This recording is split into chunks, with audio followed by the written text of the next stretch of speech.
Greetings, everyone. Welcome from College Park, Maryland. Anthony Broome here with Ryan Van Bergen here on the Wolverine.com postgame show, where Michigan walks out with program win number 1,000, a 31-24. I called it a self-inflicted scare in our game recap over Maryland. A little close for comfort at times after growing up 23-3, but a win is a win. Second game without head coach Jim Harbaugh. Sharon Moore, of course, stepping in to fill the role there. Again, Ryan, this game was, because it was a Fox production, almost a 4-hour root canal. Your initial thoughts on what we just watched? Hopefully a good thing. There's going to be some things that we talk about that were good and that were not so good. I think we had a little bit of both of that in this game, specifically on the offensive side of the ball. But this was a game that I think some people labeled as a trap game prior to the season kicking off.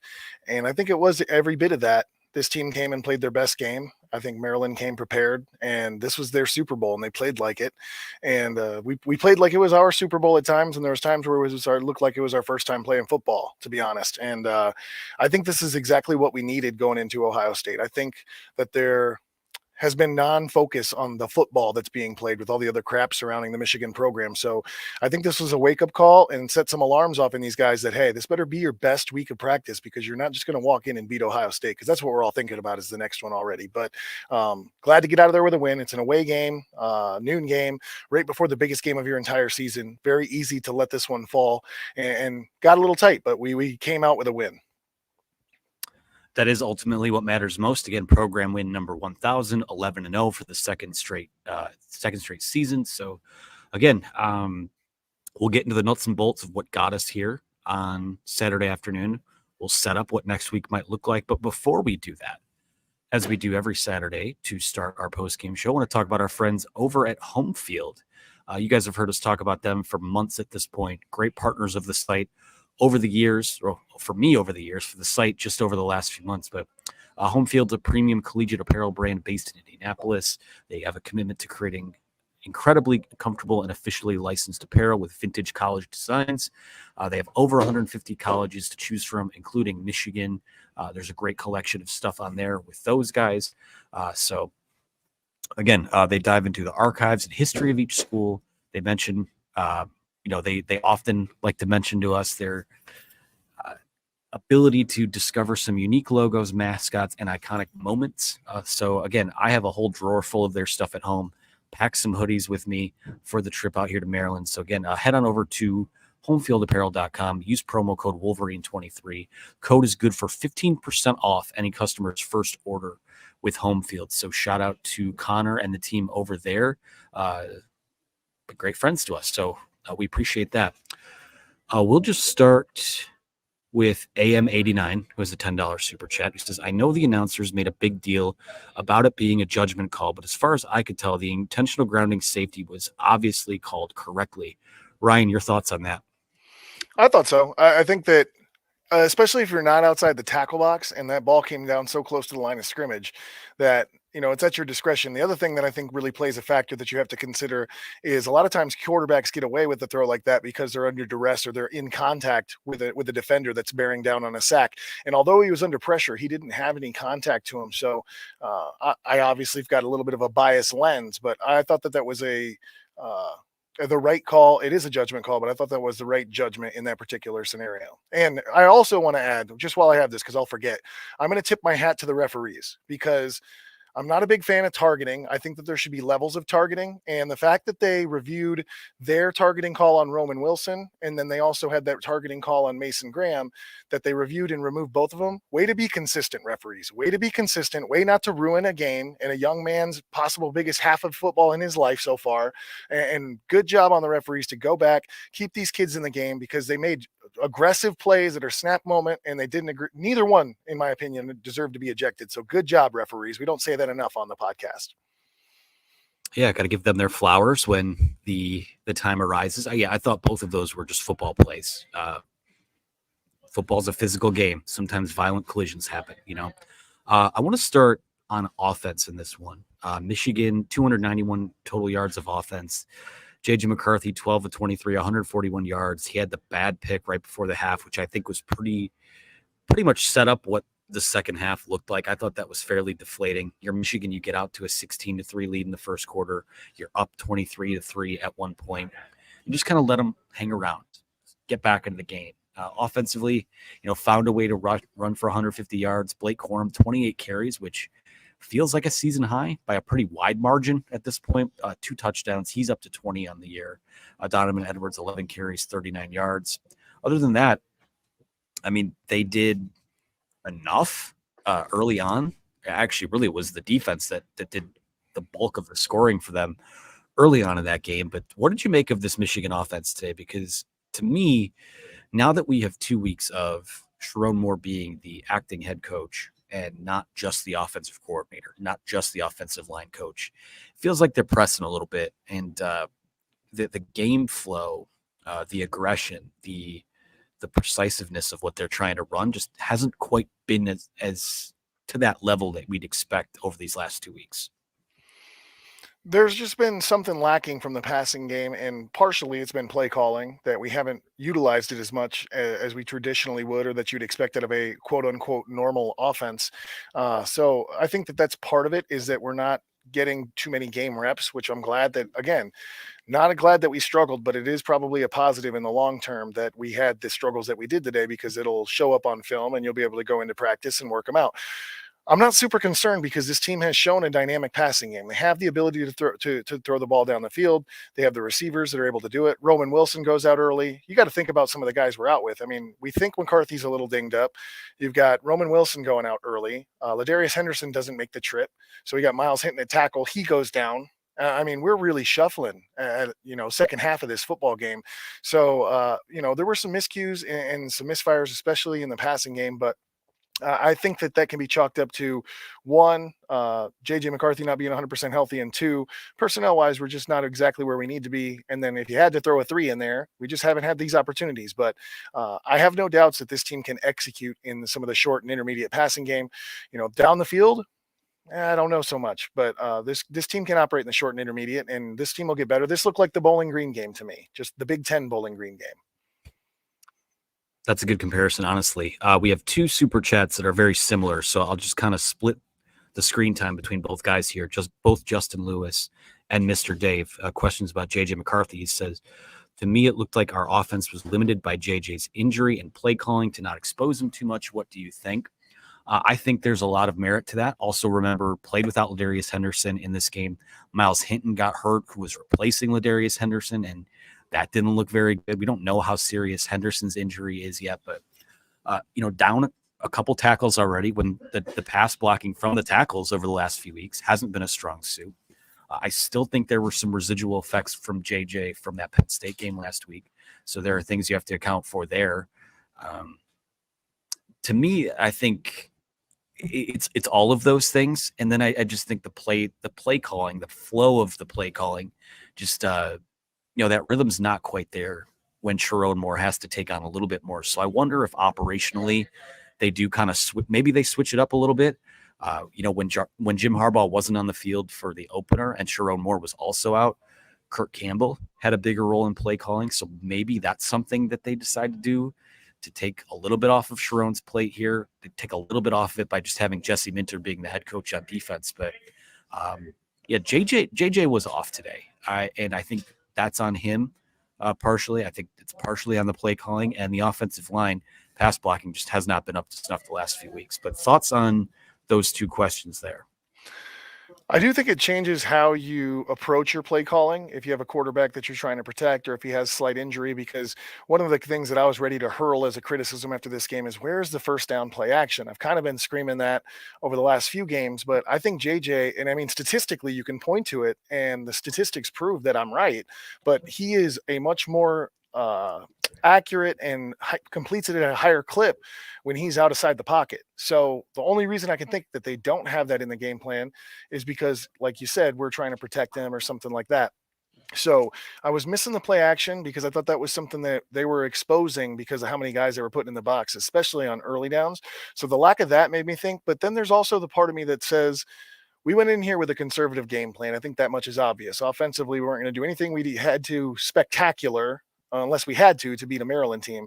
But with that being said, I feel like we missed a little bit of the screens outside to Samaj Morgan and trying to get the perimeter on some of the run plays, end around, tosses, anything to get to the edges. I feel like we did a lot of stuff between the tackles, and I'm all for having a conservative game plan, especially when you have a defense like we have.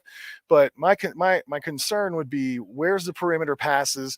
Where's the screen game? Where's some of these different things that could still be considered conservative, but would add some elements of dynamicness to your offense? And those are the things I thought we were missing today. Yeah, and part of it too is you lose a key playmaker early in the game. I mean, Roman Wilson is a huge part of getting that ball out quick. Finding sort of being that safety valve for McCarthy. I think Samaj Morgan can kind of replace some of those things, but again, I just think you were a little bit handcuffed by guys that were injured. Obviously, quarterback a bit banged up. Don't really want to put a ton of different stuff on film this week, considering what comes up next week, and that's no excuse to not execute what's already called. But this felt like a very conservative, very vanilla game plan, because for the most part they felt like they could run it, and they didn't execute a lot of the things that they did call. So again, for as much heat as the defense is going to take for letting that Maryland's offense kind of dink and duck them down the field, and they took a few shots as well. Will Johnson got beat a few times. We'll talk about that, but offensively, it was just kind of enough today. And thank goodness that football is a three-phase game, right? The defense stepped out when it needed to. Obviously, you got a blocked put out of Christian Boyvin early in the game that led to a safety, two safeties. That's a weird day too. So offensively, I mean, again, Maryland's got athletes too. I think this is probably their deepest and most athletic unit on that side of the ball since Mike Loxley's been there. So they deserve credit on that as well. Also played a pretty clean game for the most part. I have to look at the penalties here. But yeah, any other thoughts about the offense? To me, it was just kind of blah. I mean, there's not really a whole lot more to say about it. I'm pretty confident saying that this feels like an outlier game, even with everything that's going on. I think it's important to note that Blake Corum deserves some flowers. I think earlier in the season, there were some doubts about whether or not he was healthy. Doesn't seem like he has the same burst, the same wiggle. Blake Corum is milking whatever he gets for all it's worth. At least that's my opinion, that he doesn't have a favorable box a lot of the time because teams are so loaded up against the run. Doesn't have great blocking, but the kid finds a way to get 2, get 3, get 4 when the first contact was behind the line of scrimmage. Now, that's not a knock against our offensive line, or that's not the intention, but I do think it's important to note that Blake Corum is everything that Blake Corum was advertised to be. And now we can see, he's the rock of the Michigan offense. So I'd like to see a little bit more from the receivers. I feel like we had some guys get a couple opportunities. I know Cornelius Johnson had a drop or two on not great balls. JJ's got to be better. I thought Colston Loveland played a good game, but overall, I'd like to see the receivers try and make a little bit more of an impact. Again, limited in their opportunities, but when you get an opportunity, you got to make something happen. So it'll be interesting to see. We're going to need our offense to be better to beat Ohio State, just point blank period. But I think we wanted that versus just going in here, going up 40 points. The starters don't play in the third or fourth quarter. If you ask me what would I prefer, if both of them are W's, I wanted this win more than I wanted a blowout that just smashes the spread. Ryan, you're going to have to enlighten me here. Did you guys ever play a game that was calm and kind of clinical the week before Ohio State? I mean, I feel like in my life, I can count on one hand the amount of times that's happened.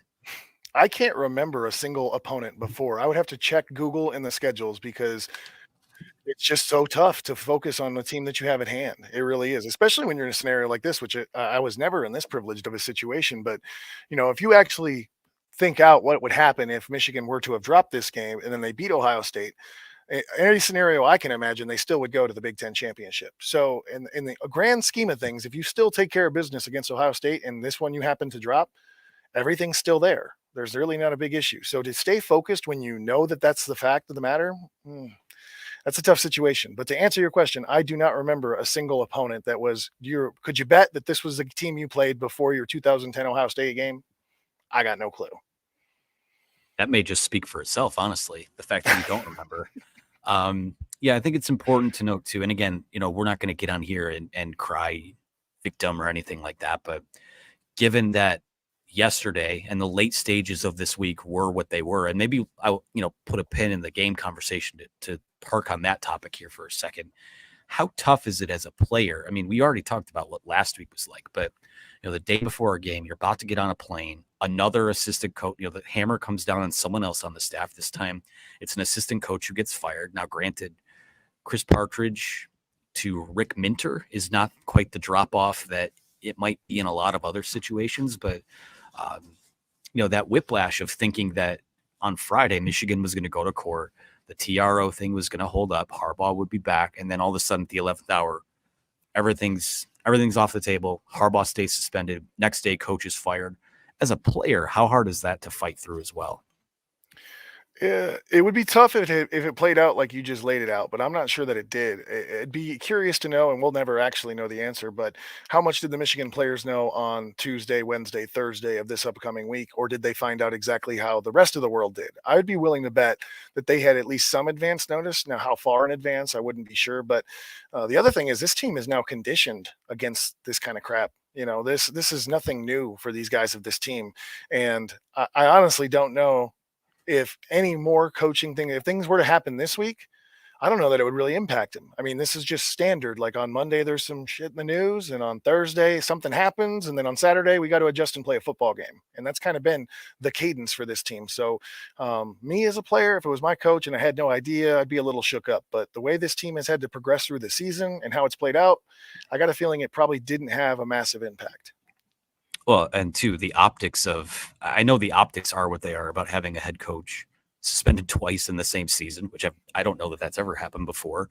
But again, this is their fifth game without Jim Harbaugh. Like this is, and the fact you've won all those games. And again, I know the schedule is set up for that, but it just feels like they are maybe controversy proof isn't the word, but they just keep finding a way to come back and respond. And if this was kind of a game that you had to sleepwalk and get through, every team has them every single year. We saw that in the Illinois game last year without any distractions. But there's nothing that will quite refocus you like Ohio State week. And again, we take things day to day right now. I mean, I called today just a reprieve to be covering and at a football game instead of essentially being a tabloid journalist like the last month has been. But shout out to those guys. We will talk defense here in a moment, but want to give another shout out to another sponsor of ours that we are so happy to work with, and that is our pals over at Bird Dogs. Bird Dogs stretch khaki shorts are designed to fit slimmer through the thigh and leg, giving you a truly sculpted look. Bird Dogs shorts do the exact same thing as Lululemon, but fit way better. They fit better than regular shorts that are made of a stiff, restricted cotton.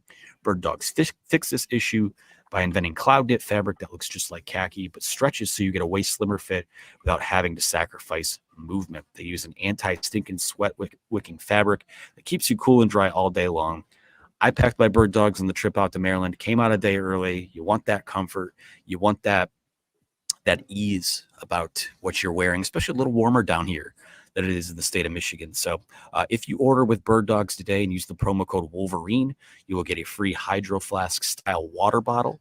And again, just like home field, I keep kind of collecting stuff from Bird Dogs, and it's some of the best stuff that I own. So head on over to birddogs.com/Wolverine or use promo code Wolverine for a free Hydro Flask style tumbler with your order.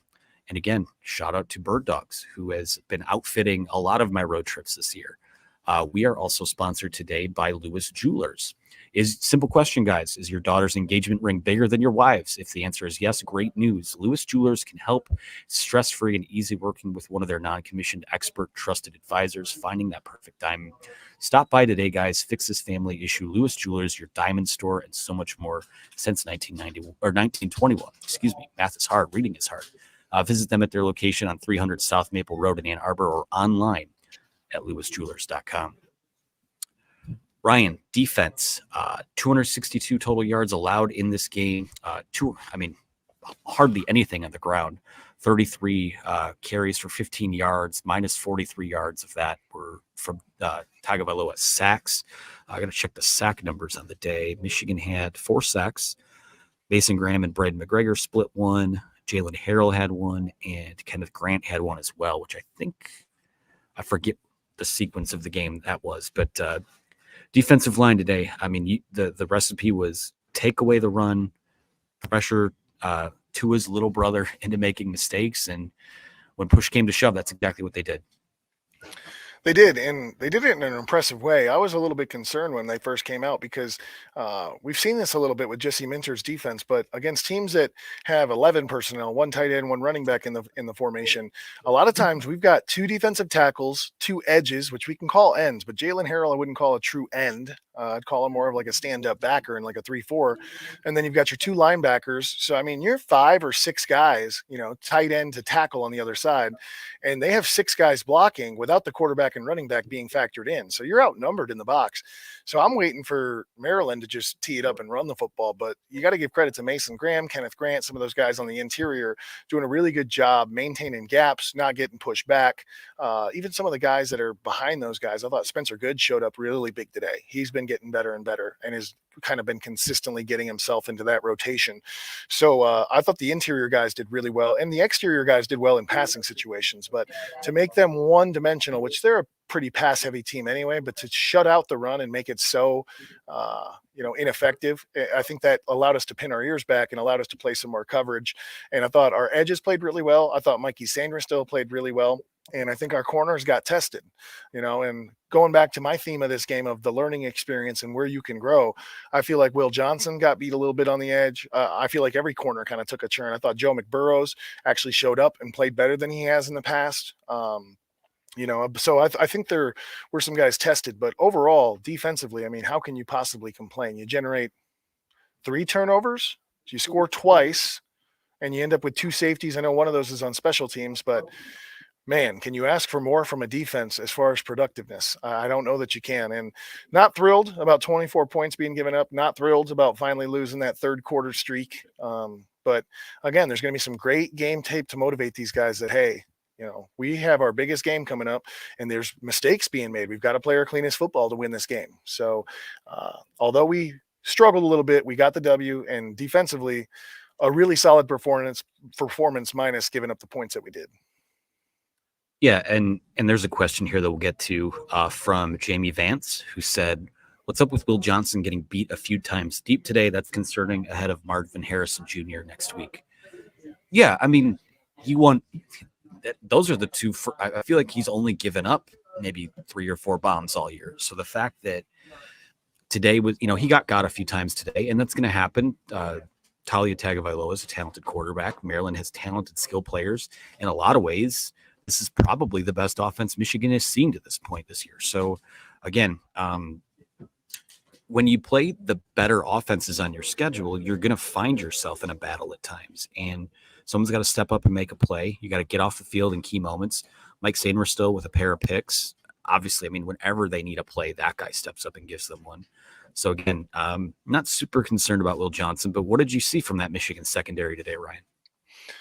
I thought I saw some guys playing in some battles that they haven't been in. And that's been something I addressed as a concern earlier on, was that as good as this defense has been, we really don't know when they get tested, these corners with a solid wide receiver and a quarterback that's good at placing balls, how they're going to do and how they're going to respond. Because I've always been a believer, as much as I am a defensive bias type guy, if you run a perfect route, quarterback throws a perfect ball at the perfect time, no matter how good you are on defense, that ball should be completed. That's just how it goes. And so I thought you saw a couple of those today. Now, there wasn't all perfect by Maryland by any stretch. There were mistakes made by Michigan, but there were a couple throws, especially near the red zone, that ended up in 6 that were just amazing throws. And there's not much better you can play it. And I got a feeling that Marvin Harrison Jr. is going to make a few plays. If you think that he's going to be nullified by something magic that Jesse Minter does, you're mistaken, because that kid's going to impact the game. But it's just a matter of how much do you let him impact the game, and what do you do to make sure that it doesn't cripple you. And if Marvin Harrison Jr. goes off for 4 touchdowns, we'll vault him right into the Heisman. So I have some concerns, but I also would say, like I've been preaching, this is the perfect tune-up. I mean, Maryland's probably as similar as to Ohio State as anyone is in the Big Ten when it comes to their offense. I know they don't have the same firepower, but the scheme that they run, the style that they run, I feel like is very similar to what you're going to see from Ohio State. So this might be the most perfect game situation that this team could have had to be prepared for the biggest game of the season. Absolutely. In a lot of ways, it's maybe the best tune-up you can ask for in terms of the look you're going to get. Now, Ohio State is going to play a little more physical. They're more physical than they were last year. But again, you look at those numbers, 262 yards of total offense. The run game was not a factor at all. The longest rush of the day was 7 yards. They scored, 3 of their touchdowns from like the 1 centimeter line. So that's going to happen when teams get down there. Maybe Michigan has been overdue to defend those types of situations, given that I think last week was the first game they've defended a goal-to-go situation. So good for those guys. A lunch pail game. They had to win Michigan this game because the offense didn't have its fastball, didn't even really have anything today in a lot of areas. But credit to them for that. We'll go to this question here from Adam Shepardson for you, Ryan. It says, did you notice Maryland attacking linebackers when Mike Barrett went out? Update on him really quick. He did return to the game. He had his shoulder wrapped in the press conference. It seems like an AC joint sprain, but he seems like he'll be fine next week. I think you saw them attack in the middle of the field, and yes, that is the spot where Barrett vacated, but I think that's where they thought that they could have success consistently. When Maryland looked like they were trying to find a first down or something like that, very often they were going in between the hashes, right around the sticks, and that's where they were trying to find someone to either settle down versus zone or find some separation in man and see if they can pick up that first down. And to be honest, I mean, Sainristil was playing out of his mind, and I would be shocked if they thought that their matchup at receiver was better than Will Johnson at the edge. So I think that they probably had it schemed up that in the event that we need to convert, we're attacking the middle. So I wouldn't say that that's unusual for any team specifically, but I could see how with Barrett going out, it even more drew circles around middle of the field. We're going there. Guys, we will get to questions here soon. Feel free to line those up here in the chat. I have a question that I'll kind of kick it off with, Brian. I think there's going to be a lot of social media and message board bluster about, having concerns coming out of this game, being concerned for how they match up next week. I'm going to put you back in the locker room here, put you back in a captain position. You're in the locker room after this game. What is your speech to the team? Oh man, it's hard to get the juices flowing. I'm in my parents' cold basement right now. No, I mean, my thing is we are the 2-time defending Big Ten champions, guys. There's no one out here that can beat us. We've proven it through 2 years. The media can't beat us. Other teams can't beat us. The only team that can beat us is in this locker room. It is us. So if we focus on what we do and get better at what we do, I don't give a shit what they're doing south of the border. I don't care what they come up here with. I don't care who they throw the ball to or if they hand it off. If we play our best game and play our football, we are the Big Ten champions and we're going back for a third time. So focus on you, focus on execution, focus on being physical through your execution, and make them come take a win from you in your house. All right, well, we will get to questions here. I guess I'll come up with another one while we're waiting for people to get theirs in. This one's from AM89. He says, did the ref actually say my bad after calling Maryland Rutgers? Yes, he did. It was pretty funny. He was also not here, not having it for the there's a media timeout where he got back on the microphone and it was like, oh, also apparently we're in a media timeout again. And, there was a good laugh on that up in the press box. This one's from Jamie Vance. It says Michigan versus everybody. Great show, fellas. Go blue. Yeah, guys, we will, if we don't have any questions, we will probably wrap a little early here. So I'm going to give everyone some time to do that. I have a question because you might have insider knowledge. I wasn't aware Ladarius Henderson wasn't making the trip. Are you aware of the injury he has and what his status may be for next week's game? No, in fact, the buzz that we had heard last night was that it was JJ that was banged up, but he wasn't on the availability report. We didn't hear anything about Ladarius Henderson. So that was kind of a surprise. Must have been something that happened later in the week. I'm not sure if he traveled. I didn't see him before the game on the field, but they said on the broadcast he did not make the trip with the team. Okay. Which to me makes me think disciplinary or something, but I don't know if it's injury. I'm just curious if you have any information because it was a total shock to a position we've been following closely throughout the season. And Mike Middleton asks, has there been an updated status on our LT and wide receiver 1? Again, I wasn't down in the press conference, so I'm not sure if there was a Ladarius Henderson update. Again, I'm pretty sure it was injury related. That's where I'm at here as we do this broadcast at 4:45 on Saturday. As far as Roman Wilson goes, at $1.99 super chat here from Jeremy, who says, how serious do you think Roman Wilson's injury is? I don't know. I mean, he came out of this game pretty quickly and went to the locker room, came back in his free Harbaugh shirt. I'm not sure if it was a head injury. I'm sure it was. I would think it was precautionary, but we'll see how the week goes. It's tough to say. Again, I don't have that update. In terms of Michael Barrett, again, it is an AC.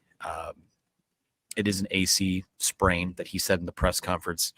I am getting text from Clayton Safety right now, who said Sharon said training staff ruled out Roman. The TV broadcast said it was precautionary. So that's where we're at with that.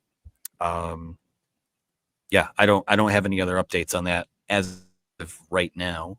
Let's go to this one from Slavchinsky, who says, I didn't get to watch the entire game. Do you think JJ's performance was health related or just a down game?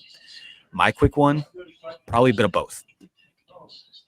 I think a little bit of health related. I think a little bit, which we're not talking about, and that's never an excuse I want to go to. But if you watch the broadcast, you saw the newscasters' papers blowing off their desks. It seemed like it was a windy day down there. I would think that was something that may have impacted him a little bit.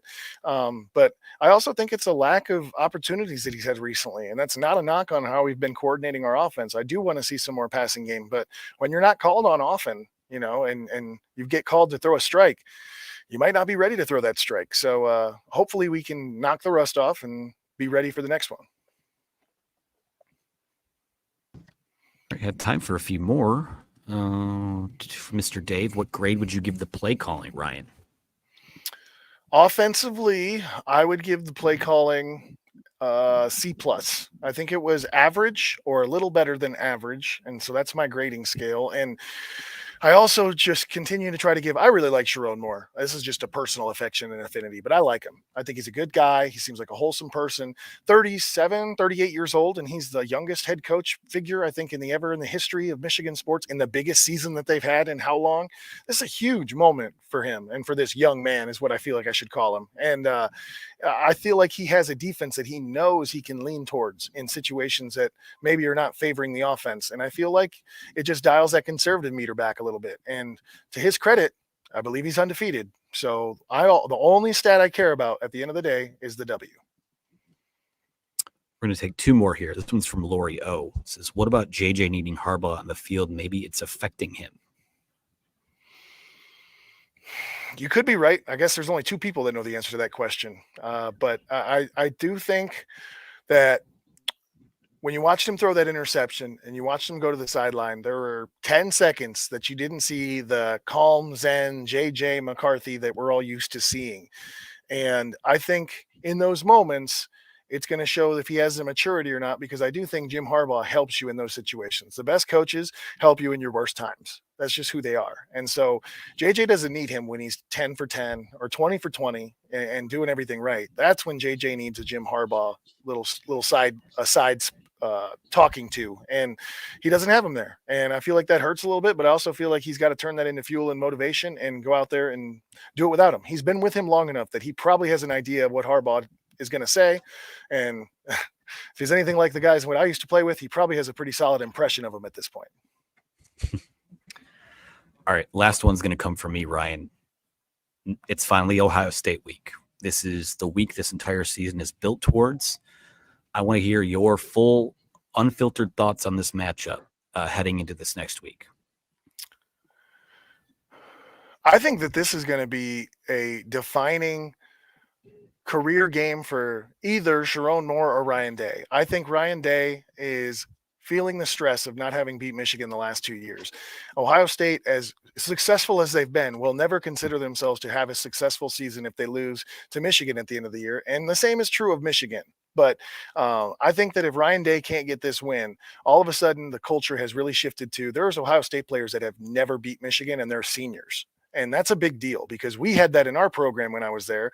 And that was a big deal because if winning is unfamiliar, then you don't truly know how to do it. And that's something that you just have to get the first one and then try and build some momentum. But if they never get that first one, the tables may tilt into Michigan's favor and they may stay there for a while. So I think Michigan is going to batter these guys in a run game and see if they can hold up. and see if Jim Knowles and his defense are actually any better. Because one thing that I'm not sure of, I'm not out here calling him a fraud yet, but I might after the game if they can't hold up to the run game, because I feel like that's something that Ohio State is getting credit for throughout the year is, oh, they've got a really tough defense. Because what? Because they stopped Penn State, who has no offense, who might as well just punt on first down, because they beat Notre Dame, who has fumbled and been no good this year.